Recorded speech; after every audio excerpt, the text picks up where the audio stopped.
Assalamualaikum warahmatullahi wabarakatuh. Halo semuanya, perkenalkan nama saya Karena Lintang Aulia. Di sini saya bersama 3 rekan saya, yaitu ada Kak Mutia Aini, lalu ada Kak Rosmila Yona Okita Sembiring, dan yang terakhir ada Kak Sela Hana Mutia.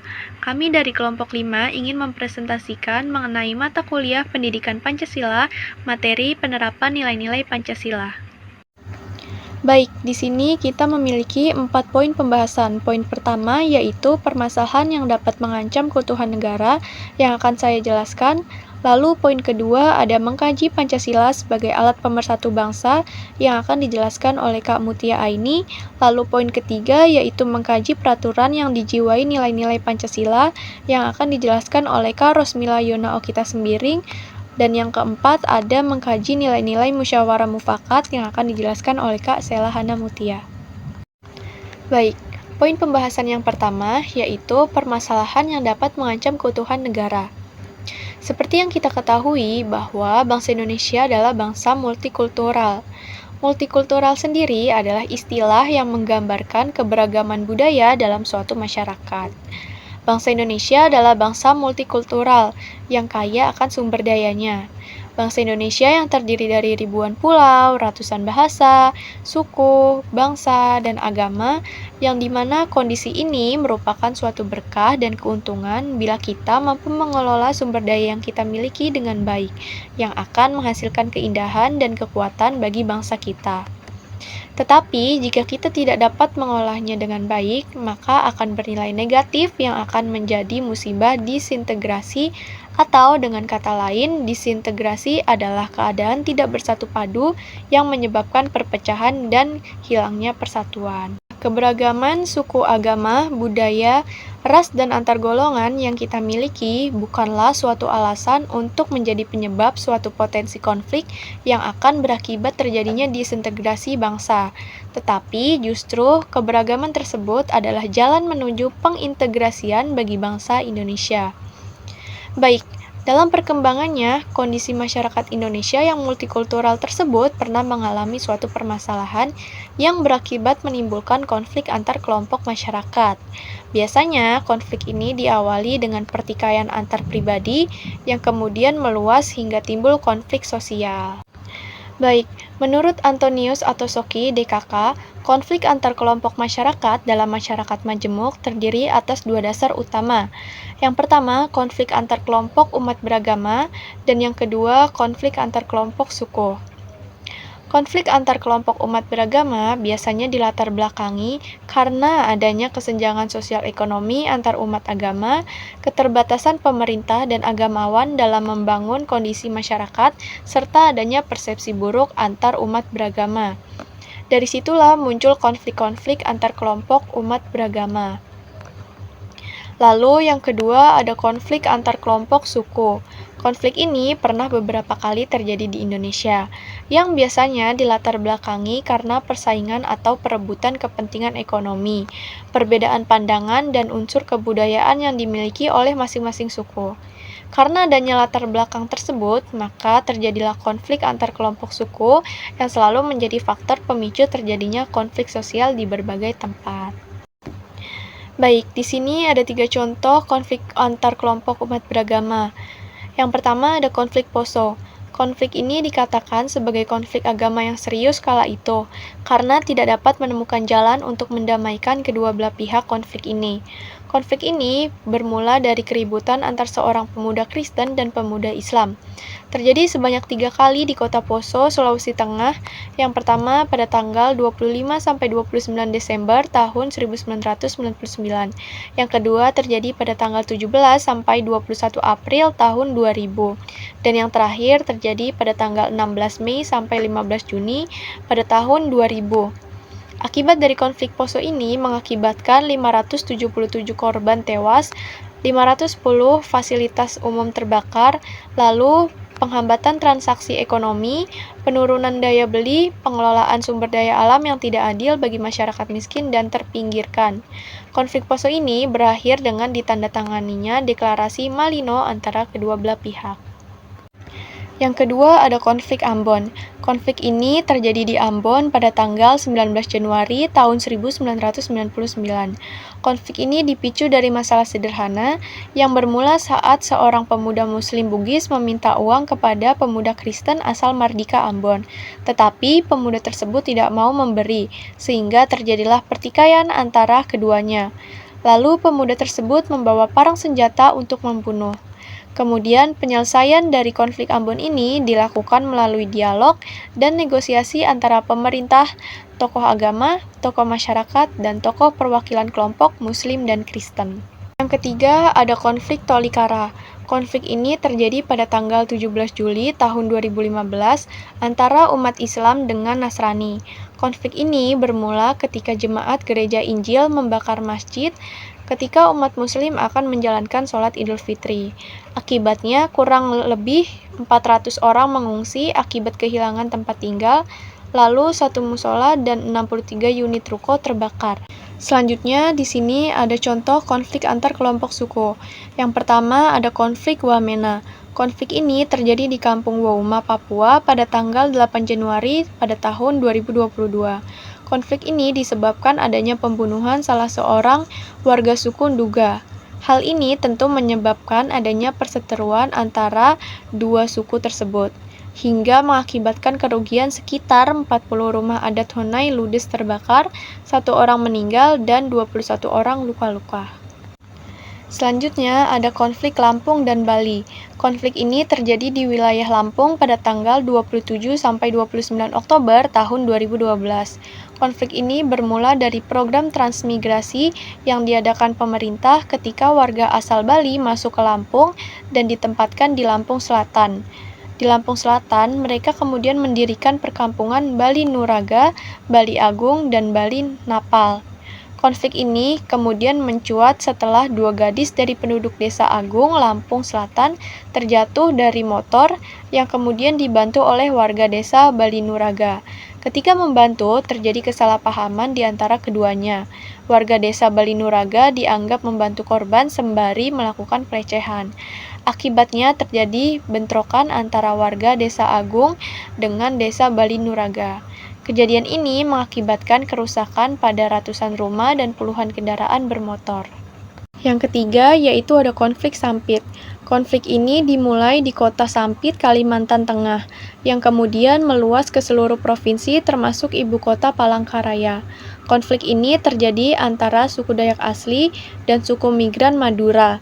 Kala itu, para transmigran asal Madura telah membentuk 21% populasi Kalimantan Tengah. Akibatnya, Kalimantan Tengah merasa tidak puas karena merasa tersaingi oleh Madura. Karena adanya permasalahan ekonomi ini, terjadilah kerusuhan antara masyarakat Madura dengan suku Dayak. Dari konflik Sampit ini, sedikitnya 100 warga Madura dipenggal kepalanya oleh suku Dayak. Konflik Sampit ini mulai mereda setelah pemerintah meningkatkan keamanan, mengevakuasi warga, dan menangkap provokator.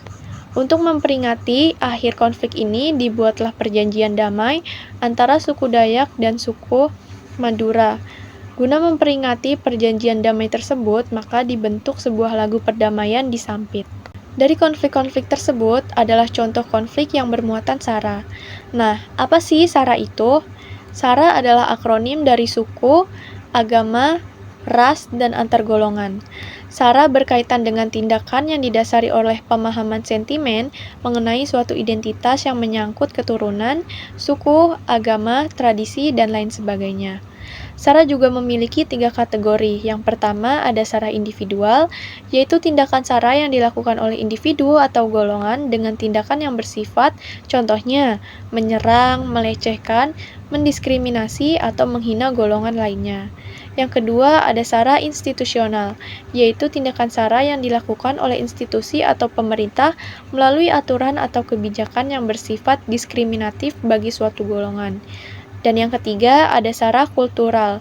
SARA kultural ini merupakan tindakan penyebaran tradisi atau ide-ide yang bersifat diskriminatif antar golongan. Lalu di sini ada beberapa contoh konflik SARA yang pernah terjadi di Indonesia. Yang pertama ada konflik antar suku di Sampit pada tahun 2001 yang di slide sebelumnya sudah saya jelaskan. Lalu yang kedua ada konflik antar agama di Ambon yang terjadi pada tahun 1999 yang di slide sebelumnya sudah saya jelaskan juga. Lalu yang ketiga ada kerusuhan masa Mei yang terjadi pada tahun 1998. Kerusuhan Mei pada tahun 1998 adalah peristiwa kerusuhan massa, demonstrasi anti pemerintah, dan pembangkangan sipil di Indonesia pada bulan Mei pada tahun 1998. Kerusuhan tersebut dipicu oleh korupsi, masalah ekonomi, termasuk kekurangan pangan dan pengangguran massal. Kerusuhan ini akhirnya berujung pada pengunduran diri Presiden Soeharto dan jatuhnya pemerintahan Orde Baru yang telah berkuasa selama 32 tahun. Diperkirakan lebih dari 1.000 orang tewas dalam kerusuhan tersebut. Sedikitnya 168 kasus pemerkosaan dilaporkan dan kerusakan material bernilai lebih dari 3,1 triliun. Dan yang keempat, ada konflik antar golongan. Di sini ada 3 contoh konflik antar golongan. Yang pertama ada RMS atau Republik Maluku Selatan. Yang kedua ada OPM atau Operasi Papua Merdeka. Dan yang ketiga ada GAM atau Gerakan Aceh Merdeka. Ketiga konflik ini memiliki latar belakang yang sama, yaitu menginginkan merdeka dan lepas dari Indonesia. Untuk memenuhi hasrat dan tindakan-tindakan pemberontakan kerap terjadi dan membuat warga sekitar merasa terganggu. Pasalnya, gerakan separatis seperti ini hanya akan membuat situasi menjadi buruk. Oke, saya akan melanjutkan materi dari Karina yang kedua, yaitu mengkaji Pancasila sebagai alat pemersatu bangsa. Apa sih arti dari Pancasila sebagai alat pemersatu bangsa? Pancasila sebagai alat pemersatu bangsa artinya bahwa Pancasila merupakan alat untuk menjaga keutuhan negara Kesatuan Republik Indonesia atau bisa disingkat menjadi NKRI. Berikutnya yaitu histori Indonesia.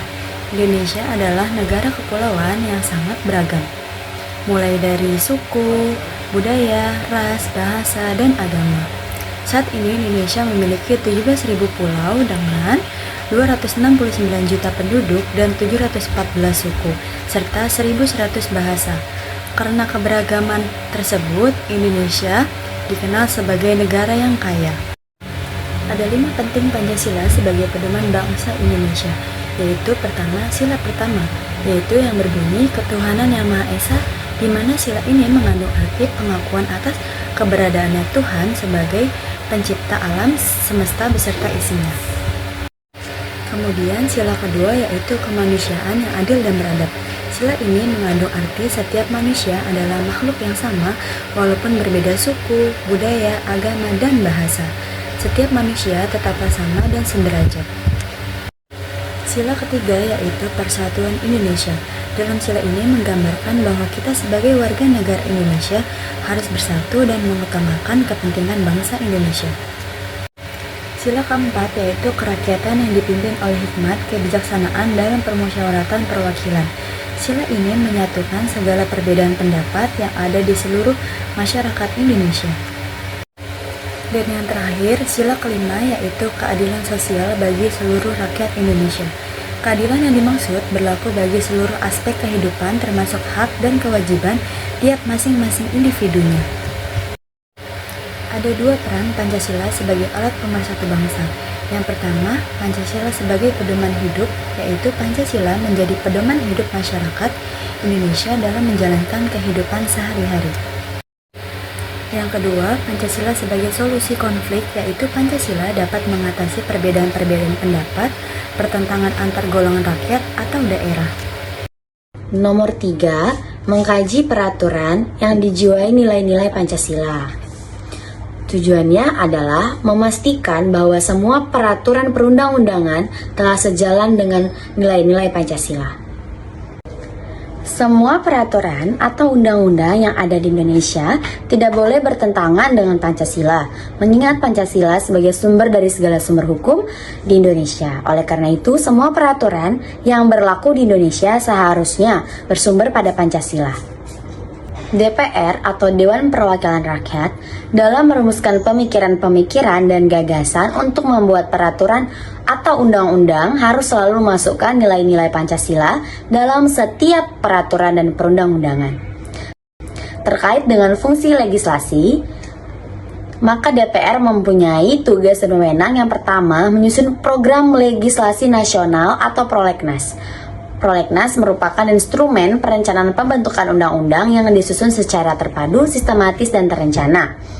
Yang kedua, menyusun dan membahas rancangan undang-undang atau RUU, lalu menerima rancangan undang-undang yang diajukan DPD, yaitu terkait otonomi daerah, pengelolaan SDA, SDE, serta mempertimbangkan keuangan pusat dan daerah.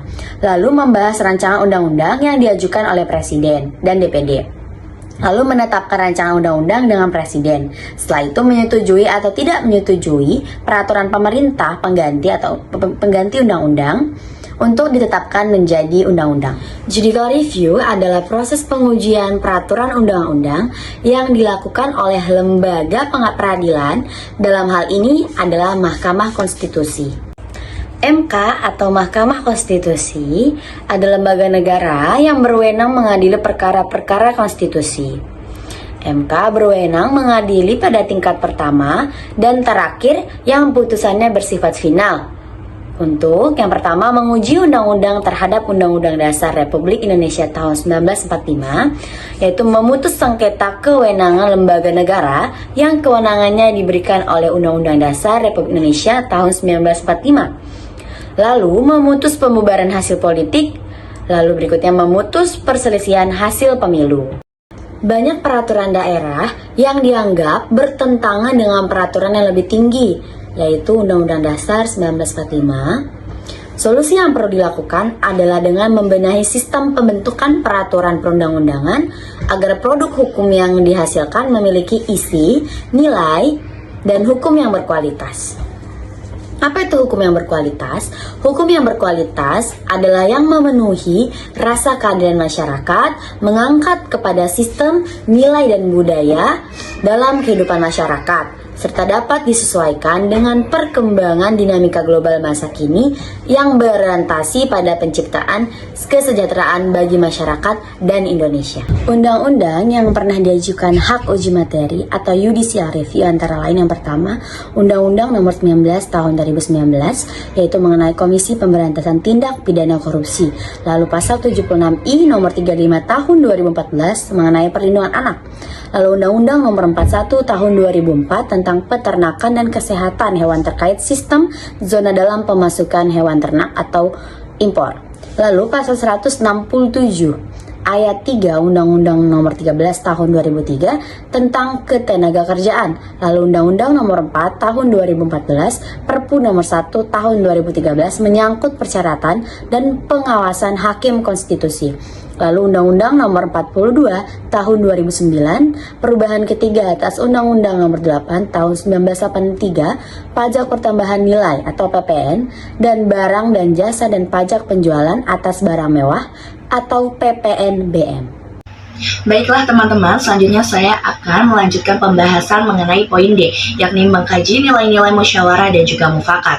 Bangsa Indonesia merupakan bangsa yang terdiri atas berbagai suku, ras, bangsa, dan juga agama. Selain itu, Indonesia pun terdiri dari beribu-ribu pulau. Nah teman-teman, dari hal tersebut tentunya setiap daerah akan mempunyai ciri khasnya masing-masing, seperti dari segi budaya, bahasa, ataupun adat istiadat, serta kebiasaan-kebiasaan lainnya. Baiklah teman-teman, yang selanjutnya ada pengertian budaya. Jadi pada hakikatnya, budaya adalah merupakan sarana pendidikan dalam membentuk pola pikir, sikap, dan juga kepribadian putra-putri bangsa sesuai dengan norma yang berlaku. Budaya yang ada tersebut tentunya harus kita lestarikan, supaya tidak hilang termakan oleh arus perkembangan zaman. Apalagi di era globalisasi ini, budaya tersebut dapat menjadi kekuatan bangsa Indonesia. Yang dimaksud dalam hal ini tentunya segala macam ciri khas, adat istiadat, dan juga beragam budaya yang dimiliki oleh bangsa Indonesia, menjadikan terjalinnya kebersamaan masyarakat Indonesia untuk dapat mewujudkan negara kesatuan Republik Indonesia menjadi kekuatan. Selanjutnya, ada pengertian budaya menurut para ahli teman-teman. Yang pertama, ada pengertian budaya menurut Kausar, yakni beliau mengartikan bahwa budaya merupakan salah satu konsep dalam antropologi yang dapat pula diterapkan dalam sebuah organisasi. Budaya juga memiliki beberapa nilai-nilai yang perlu diperhatikan keberadaannya. Untuk pengertian konsep antropologi itu sendiri adalah merupakan ilmu yang mempelajari segala macam seluk-beluk kehidupan manusia baik dalam hal fisik maupun kebudayaan. Sedangkan menurut Hindarianti Ningsih bahwa menjelaskan nilai budaya sangat penting karena dapat digunakan sebagai seperangkat keyakinan yang dapat mempengaruhi sikap dan juga perilaku seseorang atau sekelompok dalam kehidupannya di masyarakat. Nah, teman-teman, itu artinya karena budaya dijadikan kerangka acuan dalam bertindak dan juga bertingkah laku, maka kebudayaan cenderung menjadi tradisi dalam suatu masyarakat. Baiklah, kita selanjutnya akan membahas mengenai dengan lahirnya Pancasila. Pancasila dilahirkan oleh Founding Fathers dan merupakan kristalisasi budaya serta pandangan internasional. Jadi teman-teman, The Founding Fathers adalah merupakan julukan bagi para tokoh Indonesia yang memperjuangkan kemerdekaan Indonesia dari penjajahan bangsa asing dan juga berperan dalam perumusan bentuk negara yang akan dikelola setelah kemerdekaan. Nah, proses pengkristalisasian ini atau proses pengerasan dari budaya, agama, dan juga nilai luhur bangsa yang telah ada. Komponen yang termasuk itu, yang pertama ada idealisme, yakni pandangan atau filosofi yang menekankan pentingnya ide, nilai, dan juga prinsip dalam memandu tindakan dan juga keputusan. Yang kedua, ada kecerdasan. Kecerdasan tidak hanya melibatkan diri sendiri, tetapi juga melibatkan pihak lain, teman-teman. Kecerdasan tidak hanya mencakup pikiran logos saja, melainkan juga perasaan, patos, dan juga nilai etis, yakni etos. Manusia dalam kehidupan berbangsa dan juga bernegara, meletakkan diri dalam posisi sebagai warga negara dan juga warga bangsa. Yang ketiga, ada kejujuran. Kejujuran merupakan sebuah sikap ataupun perilaku yang menunjukkan keterbukaan dan juga ketulusan seseorang dalam bertindak, berbicara, dan juga berpikir. Yang keempat, ada kebenaran. Dalam ilmu adalah kebenaran yang bersifat objektif. Maksudnya, betul-betul didukung oleh fakta dan juga kenyataan yang ada. Dan yang kelima, ada ketuhanan, yakni memiliki makna bahwa bangsa Indonesia mempunyai kebebasan untuk menganut agama dan juga menjalankan ibadah sesuai dengan ajaran agamanya. Dan yang terakhir, ada teknologi, di mana di era digital yang terus berkembang saat ini, peran teknologi digital menjadi sangat signifikan dalam kehidupan sehari-hari dan telah menjadi kekuatan utama dalam transformasi global.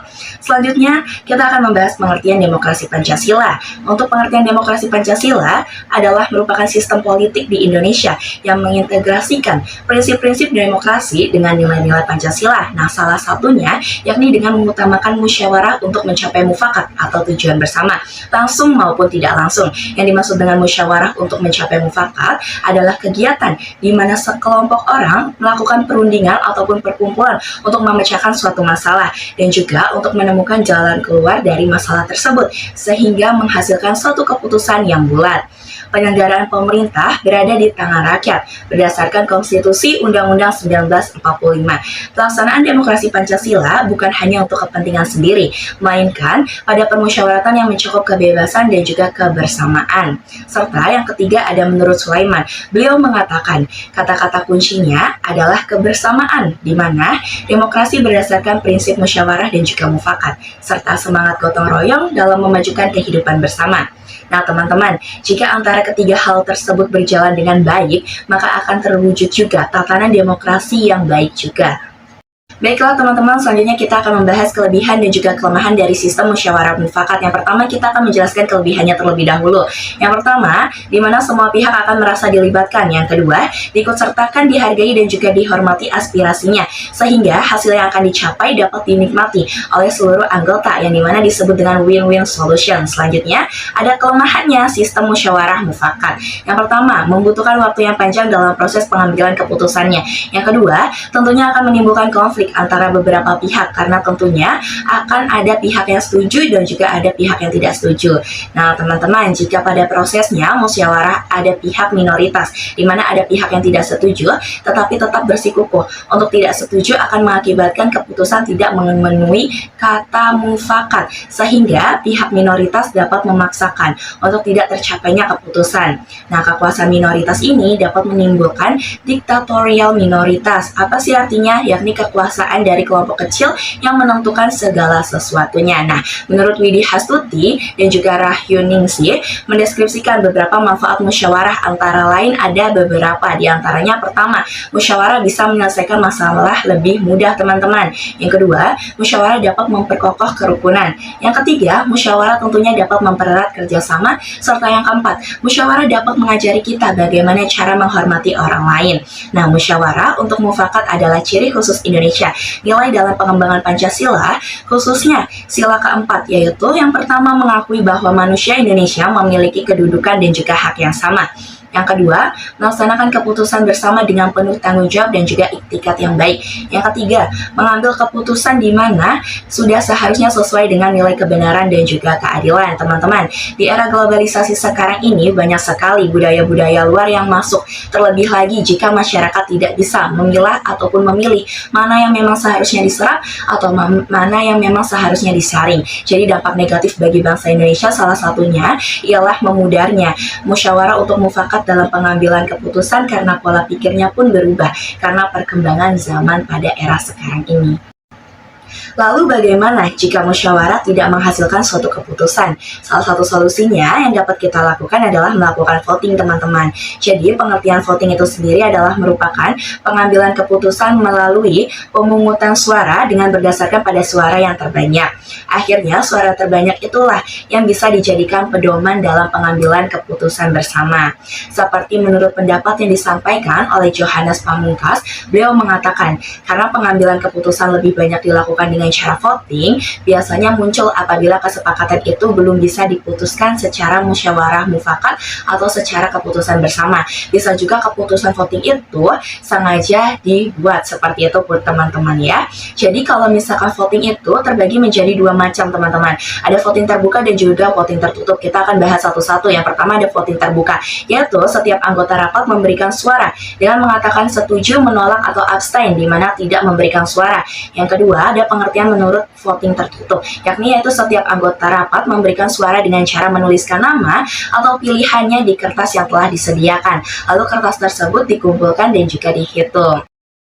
Selanjutnya ada pengertian menurut Islami, ciri-ciri musyawarah dan juga mufakat, antara lain yang pertama, masalah yang dibicarakan itu merupakan masalah kepentingan bersama teman-teman ya. Yang kedua, pembicaraan harus dapat diterima dengan akal sehat dan juga sesuai dengan hati nurani yang luhur tentunya.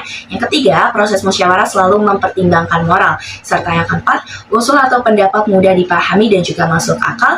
Yang kelima, hasil keputusan tidak memberatkan warga ataupun rakyat. Nah, ketika kita berada dalam suatu kegiatan musyawarah, semua pihak tentunya harus mengutamakan kepentingan bersama daripada kepentingan pribadi ataupun golongan. Dalam proses penerimaan hasil juga harus diterima dengan lapang dada, ikhlas, dan juga tentunya penuh dengan tanggung jawab. Selanjutnya saya akan membahas mengenai apa saja cara yang bisa dilakukan untuk dapat menerima hasil keputusan bersama teman-teman.